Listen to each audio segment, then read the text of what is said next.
Yeah, so tore down a projector here, and a lot of really interesting components to the optical system.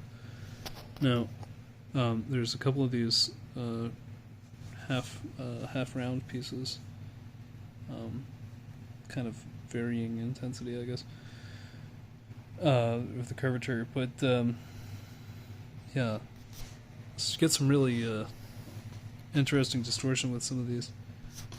Um, some filter out some ranges of colors, and then they also have ridged optics. Really interesting. Um, but yeah, you see some of the consequences of the coating on there. Um, yeah, it's a really very complicated optical system. There's a lot of pieces. um,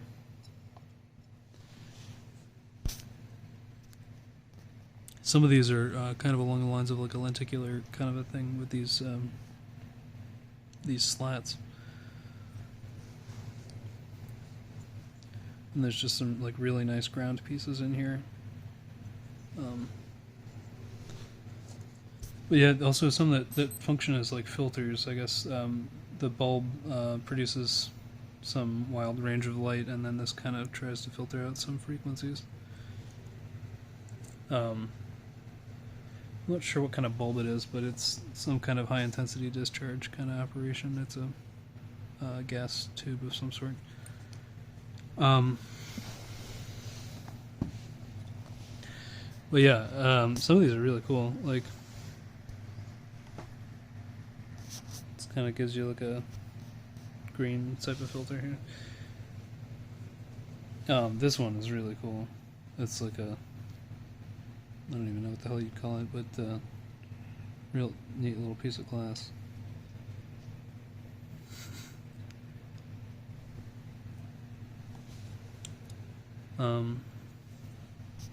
Yeah, some of these are just clear glass too. This was the mirror from um, the 90-degree bend that happened.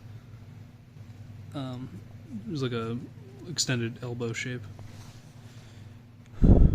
Yeah, these this has like a zinc frame. It's got some kind of heat sink going on.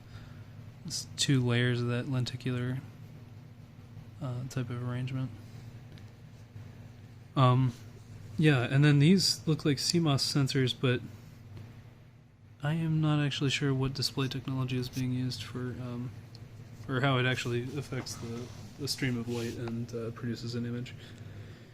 There's actually 3 of those units. This is the third one. And I'll get back to this in a second. But this is some kind of rangefinder operation between these 3 pieces. There's this piece of optic that goes over top of this.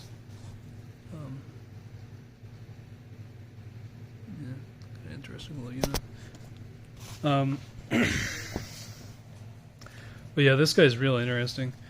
We got some real big chunks of glass in here that it's like big chunks of prism, basically.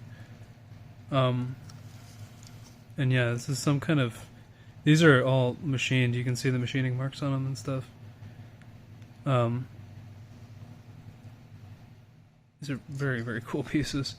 But yeah, we get the similar amount of like filtering here. We get some really interesting color distortion.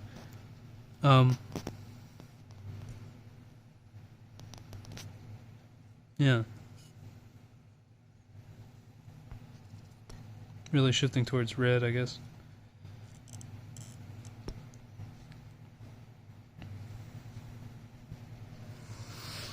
And I suspect that that's to balance out some kind of like a Xeon or something where it's a very white or very blue, I guess, kind of a light source. But yeah. So in addition to that, there's also the main optic that this is like a half pound, maybe almost a pound of glass. But yeah, it's I don't know how many elements are inside, but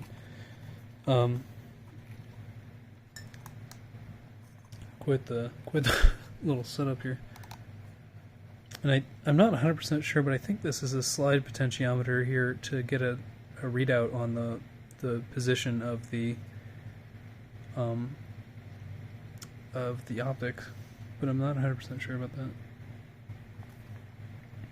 Just a pretty cool little setup here.